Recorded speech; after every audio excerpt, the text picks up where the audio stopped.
if it's your personal life, obviously that's difficult. But usually things that happen in people's personal life can then, damage them professionally. Let me give you so would you say here it's fair to say that in terms of when you're dealing with the press, you should always, as a rule, under-promise and over-deliver? Yeah. Versus over-promise. I think you should do that always in life. Right. And so again, that's a pretty good, great strategy for business, but in terms of the press too, right? And also to downplay it. I mean, you don't want to go to the press saying, here's my press release, here's my biography, here's my press pics, I'm the greatest. My product's fantastic. Right. I'm so talented. You're better to go in there and downplay it all, and for people to discover your talent, basically. Makes sense. And people love modesty. Mm-hmm. Modesty's great, but as well, you don't go in there and just downplay everything all the time. Well, if you've got a good brand or a good product, people are going to see that straight away. But you don't want to go out there beating your own drum too heavily. Right. So so clearly we want to, and anytime we can, we want to under-promise and over-deliver. Right. I think always. Second step is be very, very careful when you use facts and figures. Truthful. In other words, err on the side of caution. In other words, sometimes it's almost not a question of truth or not truth, but essentially being conservative versus aggressive. Is that fair to say? Yep. Okay, so if you're going to advise people, whether it's a business that's actually releasing numbers, which is now you're starting to get into legal SEC or ASIC issues in Australia, but in terms of just when you're dealing as a company with a new product, is if you sort of you start using facts or just a little bit aggressive, the press, someone is going to find it out, right? And then that becomes the story itself, correct? Correct. Okay. Which then leads to, as I said before, game over. I mean, if you're out, that's why the build-up to all that, the amount of money you invest in your business or your product or what your brand's worth, people can make easy mistakes which can bring it all undone. As we discussed, it can be a personal thing in your own life, which then reflects onto your business. Or it could be something with your business, which can then reflect onto your personal life. Right. So it's a dangerous game living in the public eye. But if you follow the rules and you under-promise and over-deliver and have a bit of humility about you, that's probably the best advice I could give. So when we think of protecting your brand in terms of PR, it really translates into overall business in general. From my own experience, like when I was running Steve Madden Shoes, it was a company I founded with Steve in 1990. We built it now; it's almost $1 billion company. We were very aware of protecting our brand in the shoe business, and that we couldn't have our shoes in any store. We had to be very, very careful which stores carried our shoes. We put them in these bargain basement markdown stores like back in the chains were Marshalls and TJ Maxx, right? These are discount chains in the U.S. or even a Walmart. That would really severely impinge on our ability to sell it at the higher price point through a Neiman Marcus or Nordstrom's, right? Which is really has the higher end goods. So is it also safe to say that in the PR world that if you're out there hawking your story to, let's say, the National Enquirer, it somewhat reduces your ability to go into the New York Times or to the Australian? I think, and no offense to Steve Madden Shoes, but a shoe's a shoe. Mm-hmm. When you think of brands like Jimmy Choo and high-end luxury brands of Louis Vuittons and everything else, that everyone else makes bags and shoes as well. It's just because they've got a different brand. So in terms of protecting that brand, and you're right with Steve Madden of having it in the right stores, and relating that back to media, you need to make sure. I mean, a lot of people try to, in terms of celebrity, sell their stories, and that's often bad because it's obviously something, a worldwide exclusive. Right.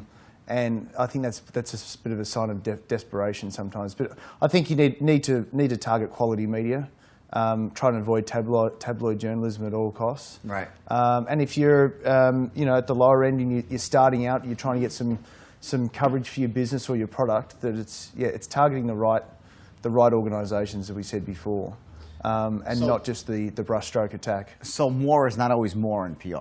Correct. Yeah. And when you said before, people get sick of people. Mm-hmm. Overexposure can be a major problem. And when people get sick of you, it's not a good thing because they stop turning off or they stop buying, and then it has a dominoes effect on every other part of your business, I think.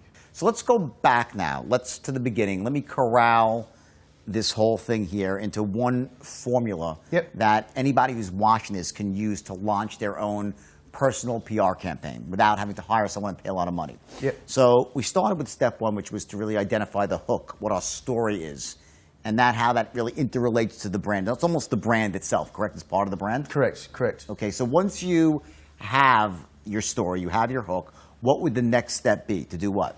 Well, probably to build that brand. So to try and get some form of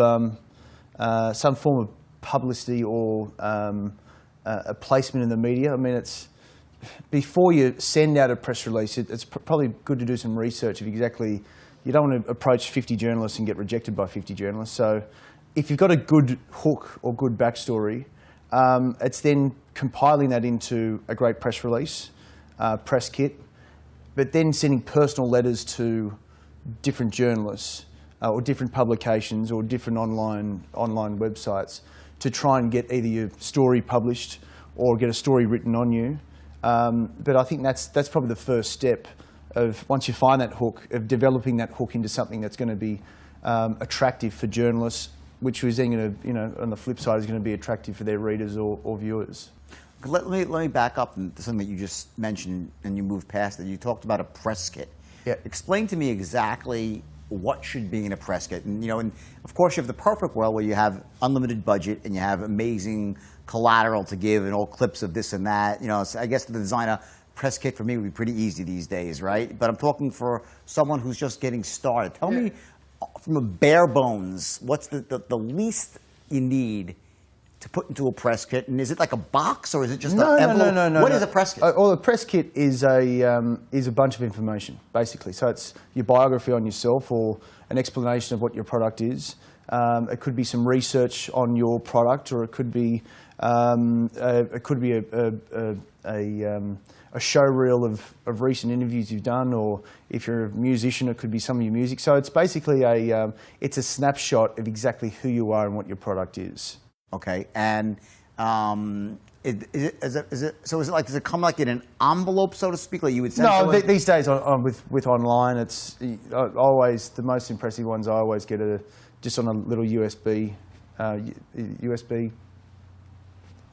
clip, so people can plug it in. It's got everything on there from press photos that are high meg press photos.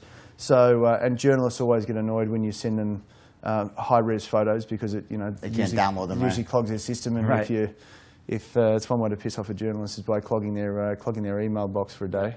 But that's probably the best way of giving them a snapshot of exactly what your product is or who your brand is. Okay, so press kit would contain a PR release, yes or no? A press release, yes. Okay, would it contain a bio, yes or no? A bio or background on your company. So yes, you need to make sure your bio is interesting. Okay. You don't want to write a biography on yourself. Would it include any video footage of you? Depending if you have some, or it's easier if you're sending someone a journalist a personal email and you want to give them a snapshot or a bit of background of exactly who the person is.